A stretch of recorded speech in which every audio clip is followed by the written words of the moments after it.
जय श्री हरि विष्णु। राधे राधे। दोस्तों, आप सभी का मेरे चैनल में बहुत बहुत स्वागत है।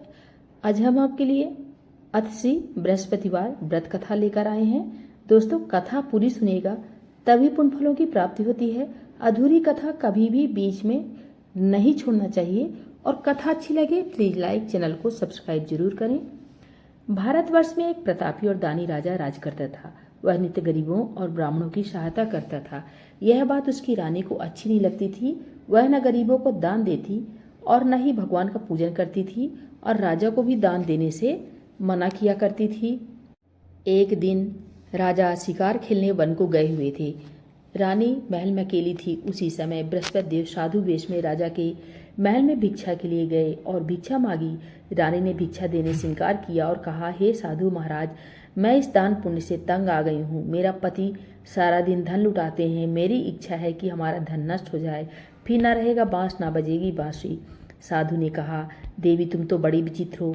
धन संतान तो सभी चाहते हैं, पुत्र और लक्ष्मी तो पापी के घर भी होने चाहिए। यदि तुम्हारे पास धन अधिक है तो भूखे को भोजन दो, प्यासों को प्याऊ लगवाओ, मुसाफिरों के लिए धर्मशाला खुलवाओ। जो निर्धन अपनी कुमारी कन्या का विवाह नहीं करा सकते उनका विवाह करा दो। और ऐसे कई काम हैं जिनके करने से तुम्हारा यश लोक परलोक में फैलेगा। परंतु रानी पर साधु के उपदेश का कोई प्रभाव नहीं पड़ा। वह बोली, महाराज आप मुझे कुछ न समझाए। मैं ऐसा धन नहीं चाहती जो हर जगह बांटती फिरूं। साधु ने उत्तर दिया, तुम्हारी इच्छा है तो तथास्तु। तुम ऐसा करना कि बृहस्पतिवार को घर लीप कर पीली मिट्टी से अपना सिर धोकर स्नान करना, भट्टी चढ़ाकर कपड़े धोना। ऐसा करने से आपका सारा धन नष्ट हो जाएगा। इतना कहकर साधु महाराज वहां से आलोप हो गए। साधु के अनुसार कई बातों को पूरा करते हुए रानी को केवल 3 बृहस्पतिवार ही बीते थे कि उसकी समस्त धन संपत्ति नष्ट हो गई। भोजन के राजा का परिवार तरसने लगा। तब एक दिन राजा ने रानी से बोला कि हे रानी, तुम यहीं रहो, मैं दूसरे देश को जाता हूँ, क्योंकि यहाँ पर सभी लोग मुझे जानते हैं, इसलिए मैं कोई छोटा कार्य नहीं कर सकता। ऐसा कहकर राजा परदेश चला गया। वहां वह जंगल से लकड़ी काट कर लाता और शहर में बेचता। इस तरह वह अपना जीवन व्यतीत करने लगा। इधर राजा के परदेश जाते ही रानी और दासी दुखी रहने लगी। एक बार जब रानी और दासी को 7 दिन बिना भोजन के रहना पड़ा तो रानी ने अपनी दासी से कहा, हे दासी, पासी के नगर में मेरी बहन रहती है, वह बड़ी धनवान है, तू उसके पास जा और कुछ ले आ ताकि थोड़ी बहुत गुजर बसर हो जाए। दासी रानी की बहन के पास गई। उस दिन गुरुवार था। रानी की बहन उस समय बृहस्पतिवार व्रत की कथा सुन रही थी। दासी ने रानी की बहन को अपनी रानी का संदेश दिया, लेकिन रानी की बड़ी बहन ने कोई उत्तर नहीं दिया। जब दासी को रानी की बहन से कोई उत्तर नहीं मिला तो वह बहुत दुखी हुई और उसे क्रोध भी आया। दासी ने वापस आकर रानी को सभी बात बता दी। सुनकर रानी ने अपने भाग्य को कोसा। उधर रानी की बहन ने सोचा कि मेरी बहन की दासी आई थी, परंतु मैं इससे नहीं बोली, इससे वह बहुत दुखी हुई होगी। कथा सुनकर और पूजन समाप्त करके वह अपनी बहन के घर आई और कहने लगी, हे बहन, मैं बृहस्पतिवार का व्रत कर रही थी। तुम्हारी दासी मेरे घर आई थी, परंतु जब तक कथा होती है तब तक ना उठते हैं और ना बोलते हैं, इसलिए मैं नहीं बोली। कहो दासी क्यों गई थी? रानी बोली, बहन तुमसे क्या छुपाऊं, हमारे घर में खाने तक को अनाज नहीं था। ऐसा कहते कहते रानी की आंखें भर आई। उसने दासी समेत पिछले 7 दिनों से भूखे रहने की बात अपनी बहन को विस्तार पूर्वक सुना दी। रानी की बहन बोली, देखो बहन, भगवान बृहस्पतिदेव सबकी मनोकामना पूर्ण करते हैं। देखो शायद तुम्हारे घर में अनाज रखा हो। पहले तो रानी को विश्वास नहीं हुआ, पर बहन के आग्रह करने पर उसने अपनी दासी को अंदर भेजा तो उसे सचमुच अनाज से भरा एक घड़ा मिल गया। यह देखकर दासी को बड़ी हैरानी हुई। दासी रानी से कहने लगी, हे रानी, जब हमको भोजन नहीं मिलता तो हम व्रत ही करते हैं, इसलिए क्यों ना इनसे व्रत और कथा की विधि पूछ ली जाए ताकि हम भी व्रत कर सकें। तब रानी ने अपनी बहन से बृहस्पतिवार व्रत के बारे में पूछा। उसकी बहन ने बताया, बृहस्पतिवार के व्रत में चने की दाल और मुनक्का से विष्णु भगवान का केले की जड़ में पूजन करें, कथा करें, दीपक जलाएं, व्रत कथा सुने और पीला भोजन ही करें, इससे बृहस्पति देव प्रसन्न होते हैं। व्रत और पूजन विधि बताकर रानी की बहन अपने घर को लौट गई।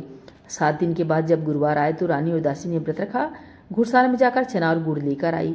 फिर उससे केले की जड़ तथा भगवान विष्णु का पूजन किया। अब पीला भोजन कहाँ से आए, इस बात को लेकर दोनों बहुत दुखी थे, परंतु उन्होंने व्रत रखा था इसलिए बृहस्पति देव उनसे प्रसन्न थे। इसलिए वे एक साधारण व्यक्ति का रूप धारण कर 2 थालों में सुंदर पीला भोजन दासी को दे गए। भोजन पाकर दासी प्रसन्न हुई। फिर रानी के साथ मिलकर भोजन ग्रहण किया। उसके बाद वे सभी गुरुवार को व्रत और पूजन करने लगी। बृहस्पति भगवान की कृपा से उनके पास फिर से धन संपत्ति आ गई, परंतु रानी फिर से पहले की तरह आलस करने लगी। तब दासी बोली, देखो रानी, तुम पहले भी इस प्रकार आलस करती थी, तुम्हें धन के रखने में कष्ट होता था, इस कारण सभी धन नष्ट हो गया है। अब जब भगवान बृहस्पति की कृपा से धन मिला है तो फिर से तुम्हें आलस होता है। रानी को समझाते हुए दासी कहती है कि बड़ी मुसीबतों के बाद हमने यह धन पाया है, इसलिए हमें दान पुण्य करना चाहिए, भूखे मनुष्यों को भोजन कराना चाहिए और धन को शुभ कार्यों में खर्च करना चाहिए, जिससे तुम्हारे कुल का यश बढ़ेगा, स्वर्ग की प्राप्ति होगी और पितृ प्रसन्न होंगे। दासी की बात मानकर अपना धन शुभ कार्यों में खर्च करने लगी, जिससे पूरे नगर में उसका यश फैलने लगा।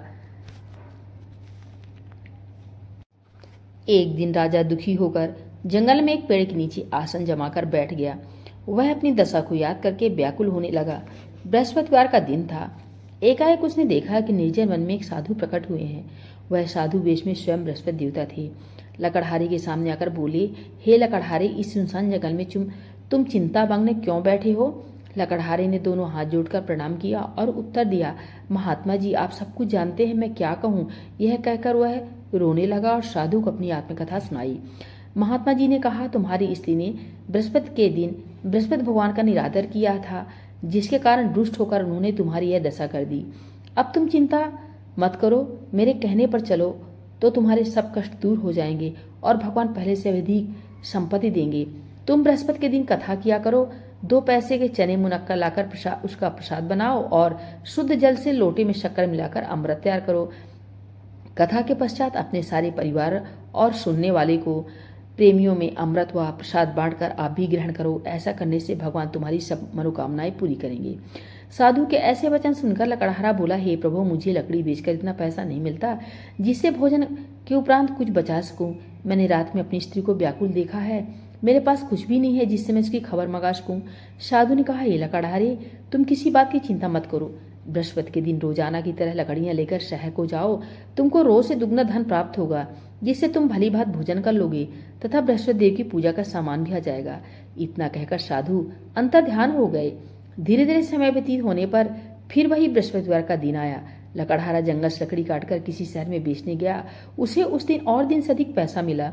राजा ने चना गुड़ आदि लाकर गुरुवार का व्रत किया। उस दिन से उसके सभी क्लेश दूर हुए।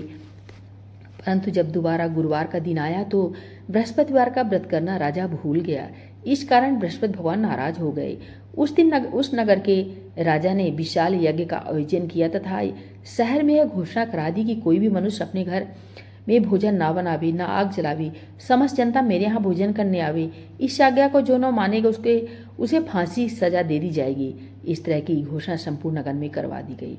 राजा की आज्ञा अनुसार शहर के सभी लोग भोजन करने आए, लेकिन लकड़हारा कुछ देर से पहुंचा, इसलिए राजा उसको अपने साथ घर लिवा ले गए और ले जाकर भोजन करा रहे थे तो रानी की दृष्टि उस खूंटी पर पड़ी जिस पर उसका हार लटका हुआ था। वह वहां पर दिखाई नहीं दिया। रानी ने निश्चय किया कि मेरा हार इस मनुष्य ने चुरा लिया है। उसी समय सिपाहियों को बुलाकर उसको कारागार में डलवा दिया। जब लकड़हारा कारागार में पड़ गया और बहुत दुखी होकर विचार करने लगा कि न जाने कौन से पूर्व जन्म के कर्म से मुझे यह दुख प्राप्त हुआ है, और उसी साधु को याद करने लगा जो कि जंगल में मिला था। उसी समय तत्काल बृहस्पति देव साधु के रूप में प्रकट हुए और उसकी दशा को देखकर कहने लगे, अरे मूर्ख, तूने बृहस्पति देवता की कथा नहीं करी, इस कारण तुझे यह दुख प्राप्त हुआ है। अब चिंता मत कर। बृहस्पतिवार के दिन कारागार के दरवाजे पर 4 पैसे पड़े मिलेंगे, उनसे तू बृहस्पति देव की पूजा करना तो तेरे सभी कष्ट दूर हो जाएंगे। बृहस्पतिवार के दिन उसे 4 पैसे मिले। लकड़हारे ने कथा कही। उसी रात को बृहस्पति देव ने उस नगर के राजा को सपने में कहा, हे राजा, तुमने जिस आदमी को कारागार में बंद कर दिया है वह निर्दोष है, वह राजा है, उसे छोड़ देना। रानी का हार उसी खूंटी पर लटका है, अगर तू ऐसा नहीं करेगा तो मैं तेरे राज को नष्ट कर दूंगा। इस तरह रात्रि के स्वप्न को राजा देखकर प्रातःकाल उठा और खूंटी पर हार देखकर लकड़हारे को बुलाकर क्षमा मांगी तथा लकड़हारे को योग सुंदर वस्त्र आभूषण देकर विदा कर दिया। बृहस्पति देव की आज्ञानुसार लकड़हारा अपने नगर को चल दिया। राजा जब नगर के निकट पहुंचा तो उसे बड़ा ही आश्चर्य हुआ। नगर में पहले से अधिक बाग, तालाब, कुएं तथा बहुत सी धर्मशाला, मंदिर आदि बन गए थे। राजा ने पूछा, है किसका बाग और धर्मशाला है? तब नगर के सब लोग कहने लगे, यह सब रानी और बांदी के है। तो राजा को और भी आश्चर्य हुआ और गुस्सा भी आया। जब रानी ने यह खबर सुनी कि राजा आ रहे हैं तो उन्होंने बांदी से कहा कि हे दासी, देख राजा हमको कितनी बुरी हालत में छोड़ गए थे, हमारी ऐसी हालत देखकर वह लौट न जाए, इससे तू दरवाजे पर खड़ी हो जा आज्ञानुसार दासी दरवाजे पर खड़ी हो गई। राजा आए तब उन्हें अपने साथ लिवा लाई। राजा ने क्रोध करके अपनी रानी से पूछा कि यह धन तुम्हें कैसे प्राप्त हुआ है? तब उन्होंने कहा, हमें यह सब धन बृहस्पति देव की व्रत के प्रभाव से प्राप्त हुआ है। राजा ने निश्चय किया कि 7 रोज बाद तो सभी बृहस्पति देव का पूजन करते हैं, परंतु मैं अब प्रतिदिन दिन में 3 बार कहानी तथा रोज व्रत किया करूंगा। अब हर समय राजा के दुपट्टे में चने की दाल बधी रहती तथा दिन में 3 बार कहानी कहता। एक रोज राजा ने विचार किया, चलो अपनी बहन के यहाँ हो आवे। इस तरह निश्चय कर राजा घोड़े पर सवार हो अपनी बहन के यहाँ चलने लगा। मार्ग में उसने देखा कुछ आदमी एक मुर्दे को ले जा रहे हैं। उन्हें रोक कर राजा कहने लगा, अरे भाइयों, मेरी बृहस्पति देव की कथा सुन लो। वे बोले, लो हमारा तो आदमी मर गया, इसको अपनी कथा की पड़ी है। परंतु कुछ आदमी बोले, अच्छा कहो, हम तुम्हारी कथा सुनेंगे। राजा ने दान निकाली और जब कथा आधी हुई तो मृदा हिलने लगा, और जब कथा समाप्त हो गई तो राम राम करके मनुष्य उठ खड़ा हो गया। आगे मार्ग में उसे किसान खेत में हल चलाता मिला। राजा ने उसे देखा और उससे बोला, अरे भैया, तुम मेरी बृहस्पतिवार की कथा सुन लो। किसान बोला, जब तक मैं तेरी कथा सुनूंगा तब तक 4 हराया जोत लूंगा, जब अपनी कथा किसी और को सुनाना। इस तरह राजा आगे चलने लगा। राजा खटते ही बैल पछाड़ खाकर गिर गए तथा किसान के पेट में बड़ी जोर का दर्द होने लगा। उसी समय उसकी माँ रोटी लेकर आई। उसने जब यह देखा तो अपने पुत्र से सब हाल पूछा और बेटे ने सभी हाल कह दिया। तो बुढ़िया दौड़ी दौड़ी उस घुड़सवार के पास गई और उससे बोली, मैं तेरी कथा सुनूंगी, तू अपनी कथा मेरे खेत पर चलकर ही कहना। राजा ने बुढ़िया के खेत पर जाकर कथा कही, जिसके सुनते ही वह बैल उठकर खड़े हुए तथा किसान के पेट का दर्द भी बंद हो गया। राजा अपनी बहन के घर पहुंचा। बहन ने भाई की खूब मेहमानी की। दूसरे रोज प्रातःकाल राजा जागा तो यह देखने लगा कि सब लोग भोजन कर रहे हैं। राजा ने अपनी बहन से कहा, ऐसा कोई मनुष्य है जिसने भोजन नहीं किया हो, मेरी बृहस्पतिवार की कथा सुन ले। बहन बोली, हे भैया, यह देश ऐसा ही है, पहले यहाँ लोग भोजन करते हैं, बाद में अन्य काम करते हैं। अगर कोई पड़ोस में हो तो देख आऊं। वह ऐसा कहकर देखने चली गई, परंतु उसे कोई ऐसा व्यक्ति नहीं मिला जिसने भोजन नहीं किया हो। अतः वह एक कुम्हार के घर गई जिसका लड़का बीमार था। उसे मालूम हुआ कि उनके यहाँ 3 रोज से किसी ने भोजन नहीं किया है। रानी ने अपने भाई की कथा सुनने के लिए कुम्हार से कहा। वह तैयार हो गया। राजा ने जाकर बृहस्पतिवार की कथा कही, जिसको सुनकर उसका लड़का ठीक हो गया। अब तो राजा की प्रशंसा होने लगी। एक रोज राजा ने अपनी बहन से कहा, हे बहन, हम अपने घर को जाएंगे, तुम भी तैयार हो जाओ। राजा की बहन ने अपनी सास से कहा। सास ने कहा, हाँ चली जा, परंतु अपने लड़कों को मत ले जाना, क्योंकि तेरे भाई की कोई औलाद नहीं है। बहन ने अपने भैया से कहा, हे भैया, मैं तो चलूंगी, पर कोई बालक नहीं जाएगा। राजा बोला, जब कोई बालक नहीं चलेगा तब तुम ही क्या करोगी? बड़े दुखी मन से राजा अपने नगर को लौट आया।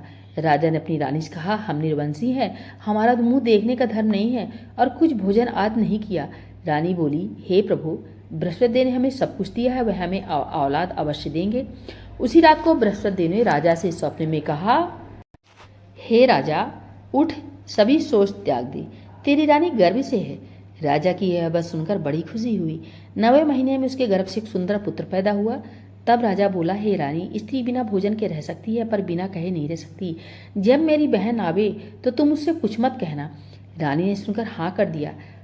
जब राजा की बहन ने सब शुभ समाचार सुना तो वह बहुत खुश हुई तथा बधाई लेकर अपने भाई के यहाँ आई।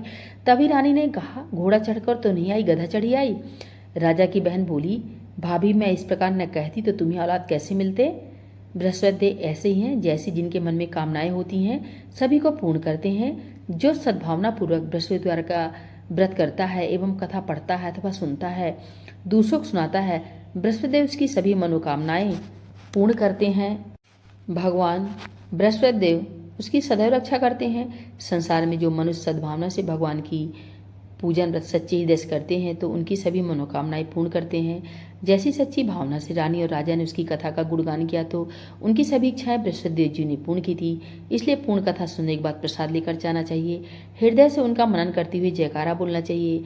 बोलो बृहस्पति देव भगवान की जय, विष्णु भगवान की जय।